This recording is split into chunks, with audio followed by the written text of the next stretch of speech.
Hi y'all, and welcome back to my channel. And welcome for some more absolutely appropriate guilt tripping on my part. Because today we're going to be doing another installment of Ya Girl's Anti-Hauled It But Bought It. Because I need to hold myself accountable for those things I speak very vehemently on my channel and say I'm never going to buy because it's the dumbest shiz that ever existed. And then I take my dumb butt out and I go buy that shiz. Although admittedly there are some items where it's like, yeah, maybe, possibly, if I had the moolah, I'd buy it. So it's not all just going out and buying the dumb things, although I have bought the dumb things. If you haven't seen my previous incarnations of this shiz, I will leave that shiz down below, as well as if I've reviewed any of these products or talked about them on my channel, we'll leave correlating videos down below. I've gotten at least a little bit better about that. So we're just gonna go through these products and we're gonna talk about them. We're gonna be like, did this end up being the bomb diggity shiznit, or did this end up being something that, you know, you regret? Because let me tell you, there have been a couple things that I've anti-hauled that I've bought because they were at like Marshalls or TJ Maxx or something, and I'm like, there is a reason that you were abandoned there. I do digress concerning the Too Faced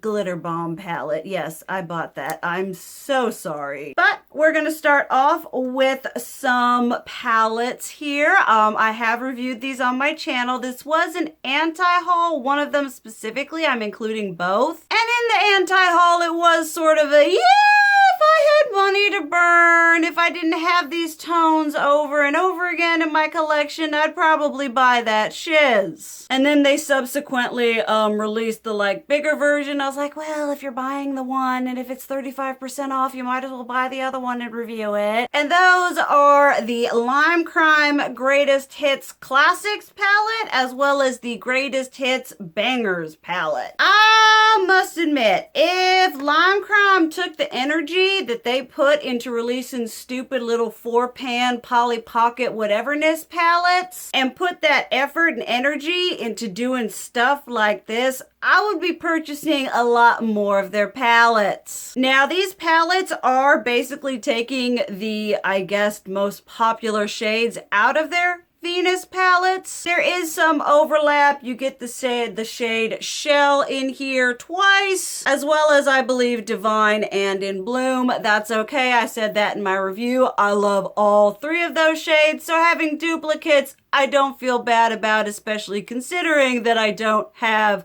the original just little 8-pan Venus. Which, that being said, if you're someone who collects and has the majority of the Lime Crime 8-pan palettes, there is absolutely no reason that you need any of these. But if you're someone looking to dip your toes into Lime Crime and you like the color story of these, I think the quality is absolutely amazing. I've done purpley toned looks, I've done red toned looks, I've used that mustard shade all the way on the right a lot. I correlate this palette with this palette, and honestly having these two palettes with me in Tennessee and not having my Venus XL is really making me miss my Venus XL. So when I visit Virginia, I'm probably bringing that one down with me. I was like, you know, you don't need it. How many red palettes do you need to bring with you to Tennessee? And apparently I need all the red palettes in Tennessee. I'm sitting here thinking, being like, okay, when I go back, I'm gonna bring that, I'm gonna bring that, and I'm gonna bring that, and we're gonna all have a good time together. But I think both of these palettes are really good. I feel like amidst all of that kind of like stupid, kitschy, gimmicky stuff that Lime Crime releases, these kind of releases that are more stand out, more just better, they get kind of overshadowed and kind of swept under the rug. I anti-hauled them, probably could have gotten away without getting this one just because I have the Venus one, but now that I do have this one, I have used both of these a plethora of times alone, together, with other palettes. I'm honestly really glad that I bought these. Lime Crime, I feel like their eyeshadow formulas are pretty pricey for what you get. I would say invest in one of these larger ones here rather than going for the 8-pan ones, because I think the price breakdown is better, but you do you. I am not someone to judge, clearly. But I am really happy I ended up buying both of these, and I enjoy both of them really, really well. And I mean, can we just discuss the aesthetic that I'm delivering right now? And I love the fact that the roses actually correlate to the shades and tones you get inside. It's not just one big giant lie, like the Venus XL2. Thank you very much. Then we've got some complexion products by Kimchi Chic Beauty. I'm pretty sure my full face of Kimchi Chic Beauty is going to be up before this. Y'all know I pre-film. I'm not ever entirely sure when something's going to go up in conjunction to something else. But I had anti-hold both the blushes and the highlighters when they came out because you know that I've been trying not to bring in any more compact blushes and highlighters, but they ended up having some kind of something sale, and then there was like a welcome 20% off, so I ended up getting this shiz for like 45% off, and they're pretty affordably priced to begin with, so yeah, that's the only sort of justification excuse I can give. But we're here now, we might as well talk about it. Not gonna lie, the componentry was probably the final nail in the coffin for me and these products. I mean, like, can we just? This is like a level of packaging that Too Faced wishes they could. And considering the fact that Too Faced likes discontinuing its heart-shaped packaging, I will live through these beautiful little Polly Pocket hearts. And these are the Thaler Get Glow. This one here is in Aspen Glow. Obviously, I use this side, not that side so much. And then this one is the 03 Hollywood Glow, which is definitely the one most conducive towards just my natural pasty skin tone. And I'm actually wearing a mixture of this side over here and this side right here on my radiant cheekbones today. These are really nice. They give a very soft, sort of glazed, you know, it's like a nice mixture between cha-cha-cha-cha and looking very smooth and ethereal and radiant and natural. Like, it's a highlighter. When you turn, you see it, you get that like nice, healthy glow going on. It doesn't look like a harsh streak coming down your face, which I really appreciate. I find that they're not texture enhancing. They're very smooth. They're very soft. I was really impressed and happy with these, and I think they're a really good, more affordable product. Her, like, a majority of her stuff is kind of, I think these are like maybe 15 or something. A lot of her stuff is price pointed a little bit lower, which I think is really good and nice. Because when you have these people that come in with kind of a younger demographic whateverness, and then when they like jack up their prices to high heaven, I felt the same way when Manny priced his brushes at like $5 each. I was like, thank you for doing the good work. But I really, really like these highlighters, and I highly recommend them for a more affordable but really nice, smoothie, glistening, glossy, frosty sort of highlight, little glaze going on that looks really nice and highlighty without being, you know, like in your face. Then we've got the blush duos. Now these are a little bit trickier. Y'all would have seen in the try on that I was doing, that when I first popped some on, I was like, oh, okay, all right, are you okay? Are you gonna be okay? And then I put my traditional dewy setting spray over it, and it looked fine. That shiz was fine. These, I love this one. I'll just say right up. This is the only one that's like illuminating. This is the 03. These are the Thaler blush in 03 Grace. It is a shimmy, shiny, jack to all get out, peachy, salmony, whatevery goodness. I mix them together. I use this shiz as a highlighter on its own. Love this one. Lacey, if you're watching this and you need a nice highlighty, bluey, beautiful blush, get you this shiz if you don't already have it. Then the other ones are mattes. And the other ones are mattes in kind of like really intense tones. You know, we're not going very subtle here. Pretty sure I used the most subtle, natural one in my try-on video. This one is in 04 Cheeky. Then we have 01 Pinky right here, which is kind of a more softer, still coming up pretty whoo on camera. And then this one is, oh my goodness, this one is in Mercedes R, which like, Jesus take the wheel, y'all, because this ain't be playing. This is like the epitome of a drag queen blush. These are a little bit, I'm not sure I would say that they're beginner friendly. They're a formula that I've come to enjoy after I've figured out the kind of brush that I like to use with it, the sort of application that I use with it. You know, I didn't just go in immediately loving them using my traditional techniques. But I have them and I really do enjoy them. I think if you're someone who can handle a matte pigmented blush, if you're someone that's like heavy-handed on your blush, you need just a titchy bit. I think these are really nice for blush draping because they come with very complementary colors to each other. So if that's something you're into, you've kind of got the best of both worlds with this. I mean, you would have seen in like my anti-hauls, I love a blush compact. I love a blush duo compact and a compact that's the size of just a single blush compact. This thing had all the things going for it. Now that I've been using it a lot more, it is a formula that I do enjoy. I don't think it's beginner friendly. Like I said, if you're experienced in blush and blending and all of that jazz, then sure, get you these. But if you're just starting out and you're like, I'm just gonna go all kinds in whatever, I would tread very carefully because these can go full unblended drag queen very quickly. But if that's your jam and that's your shiz, I'm not one to judge. You do you, boo-boo. Okay, now we're going to talk about something that I have used in a video. If I remember, I will link that down below. I don't have it with me, Jabba. But these are something that I do have back in my collection at home that I'll probably bring some with me. But this was a case of I anti-hauled it, and I did say though, oh boy, I want to buy this shiz.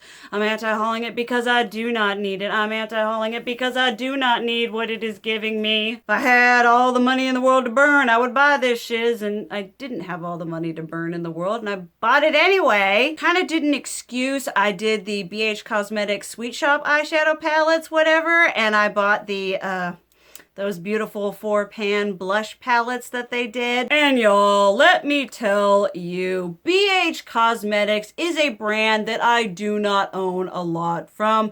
I have those Sweet Shop palettes that BH Cosmetics should be brought to the firing line for being like, ooh, look at these amazing, affordable, brightly colored, beautiful thematic palettes, and we're going to have them for like 2 minutes. And then life's gonna suck for eternity because you're never gonna be able to get your hands on the ones that everyone went crazy for. So there is that. But I also bought the blush palettes, and the blush palettes are amazing. I remember when they came out with these, and they came out with like 1,250 million different shade ranges of the pastiest uncooked chicken to the deep, darkest, most delicious melanin. It was a shade range that was very shaketh the ground because it was just like, you got any kind of skin tone, you got any kind of whatever, you can find your blush color up in here. BH Cosmetics saw like the Tarte Shape Tape foundation shade range, and they were like, hold my beer. And they delivered with an absolutely stunning blush. Oh my goodness, I wanted one of them that was like this deep dark whateverness, and I'm like, that is not made for my face. So I believe I had like the chocolate cherry, there was a peach one, and I love all 3 of them. They are just a really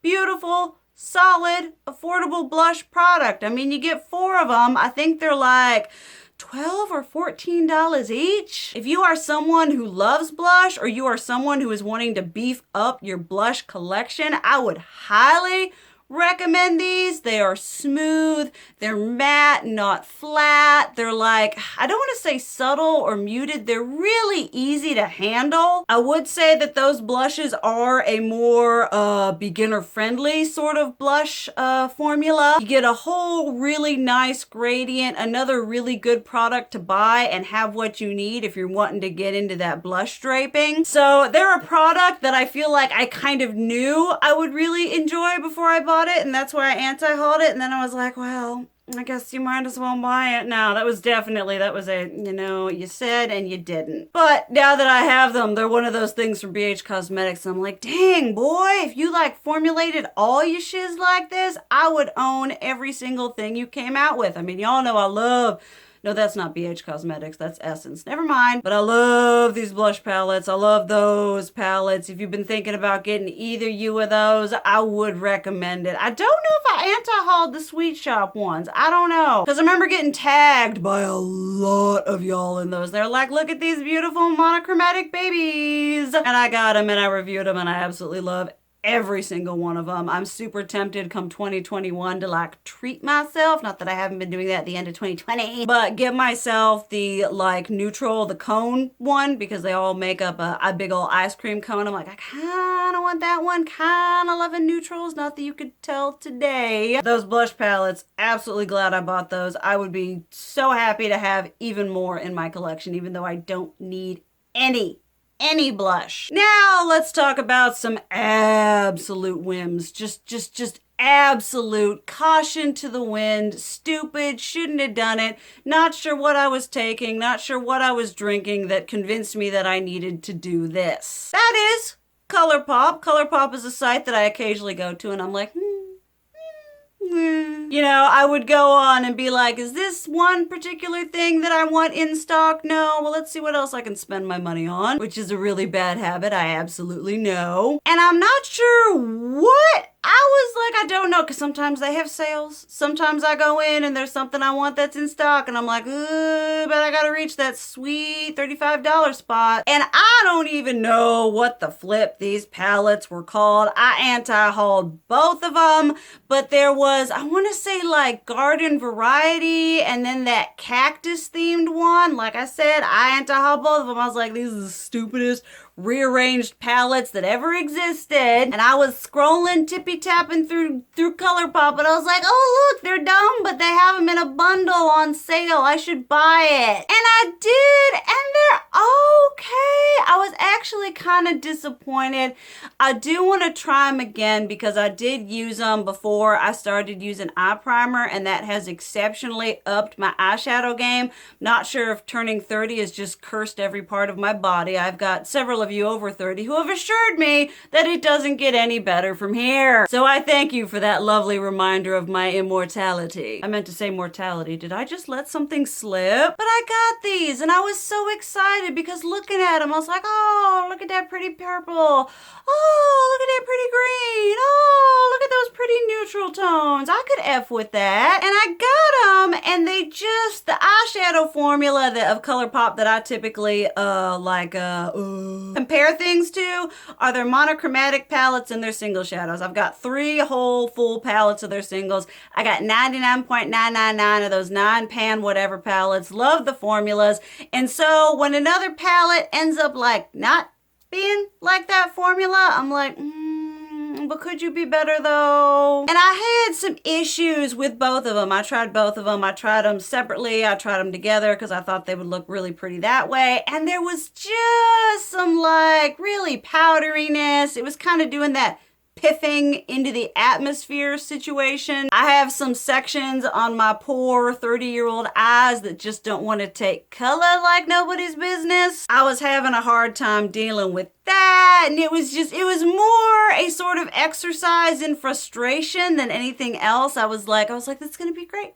The colors are pretty. I'm gonna have me some fun, and it just ended up not being fun. Like I said, I do want to go back on those and try them after, like with the primer, so I might bring them back to me to Tennessee. I don't know if I want to deal with that headache, but like they were just, like I said, I was so excited and I was so ready and I'm like, this is gonna be so great. I'm gonna eat my words. I'm gonna love the shiz out of these. It's gonna be amazing. And it was just kind of more of a womp womp womp. Why did you waste your money and now you can't return this shiz? Why would you do this to yourself? I really need to stop that whole like treat yourself mentality and be like, it's less treat yourself and it's more why would you do this to yourself? Think about the consequences that your actions could have on your makeup whateverness. Then sort of in the same kind of vein, I actually talked about these in a hits and misses. Huda Beauty who is a company that has some eyeshadow palettes that I absolutely adore. The Rose Gold Remastered, the Desert Dust, the New Nude. I love those. I love her neon ones. I love her monochromatic little teeny tiny whatever ones. She's got some eyeshadows that I totally F with. But she also releases eyeshadows that I'm like, this should be something that I'm gonna love. She did those nude ones that I anti-hauled and my husband bought for me because he was like, oh boy, she likes this shiz. It was so sweet. I love him. But I was not a fan of that formula because I did not feel like that formula was consistent. And then I anti-hauled her Haze palettes, which had a nudie one that I was like, if you got the new nude, do you really need this one? And then it had like a purpley one, which I'm like, if you got the new nude, do you really need this one? And then sort of the like one interesting, unique one was the one with like a single khaki green and a dark brown. And I was like, oh boy, does that shiz look like something I would like to dip my hot little fingers into. And I bought them because I'm stupid. I always go into so many things. This is a mentality I really need to break. And that is the whole idea of, well, I can get a review out of it. And I'm like, girl, if your YouTube is not paying for the whole price, if the video you make on that shiz isn't paying for what you pay for it, don't do it. Don't leave it at the store. But I got them and I tried them and I had high hopes. And y'all, when I tried that shiz, I wanted to rip my eyelids off. It is very rarely that I reach the point of no return with an eyeshadow look. You know, I've had to restart. I've had to, you know, do all that kind of thing. I really hate it when my eyebrows be banging and my eyeshadow is like, screw you. And I went in with a primer. I went in with my Kaleidos primer. That was a no-go. I hate that primer. I went in just using my, like, you know, put my foundation on my eyelids and it didn't work. I believe I used the Urban Decay primer and it didn't want to do nothing. I would start out with like the first eyeshadow. I'd be like, wow. Oh, hello. All right. She gonna be cute. And then I would go in to work on the gradation. It was like, nope, this is not happening. We are gonna like, you're gonna take it and you're gonna get so much, like I was digging my brush in there. I had a crap ton of product on the brush and I would just place it on my eyelid and it would be like, Houston, we have a problem. And it would go swirling out into the atmosphere and it did absolutely nothing for my eye. It was patchy, it was muddy, it was like this whole sad situation of like these little 9 quads had such a beautiful level of depth within them and I'm like, I'm gonna get so vampy, I'm gonna get so down, and they just let me down. I would like to try them. I do still have them. I did not have the ability to take them back into a Sephora. I would like to try them again. They've got some colors that were really pretty. One of the things that really drew me in is I felt that they would work really well together. They had nice cohesive like just componentry to them, and it was just really sad because I'm desperately searching for that like Huda Beauty eyeshadow high again where I'm like, yes, this is the reason I love her formula, rather than being let down every single time she does a trio of these 9-pan palettes that have these really nice color stories that end up being pretty piss poor when it comes to the quality. It makes me so sad. The inconsistency is one of the most frustrating things ever. Ooh, you can really tell. I had a little itch and now it looks like I'm dying. So those were just a really sad overall disappointment. I was just like, this is gonna be great. This is gonna be wonderful. I'm gonna love this shiz. And I ended up not. And it was very sad for me. All right, let's talk about one that I also reviewed. I will leave that down below. But Natasha Denona, who is I don't anti-haul her nearly as much as I used to because I do actually advocate for her like $65 palettes and her face palettes and shiz like that. That stuff is absolutely amazing. It has my 90s love child seal of approval on it. But there was one thing that I ended up anti-hauling, both the eyeshadow palette and the face palette, which was her bronze collection. Have reviewed both. Love the face palette. Some of the best shimmers I have ever placed upon my eyelids. That shiz be caressing. That shiz be just absolutely fan-tucking-fastic all up in here. And I got the face palette because I was like, you know, I like her other face palettes. I can go for a more natural, bronzy, glowy sort of situation when I'm not looking like an absolutely wonderful undead person, which isn't very often, which means I probably shouldn't have bought it, but here we are. And this, out of all of her face palettes, I love her Bloom Glow one. I love her the Love one. I like those big ones, disgustingly overpriced. Don't buy them at $90, buy them at like $45.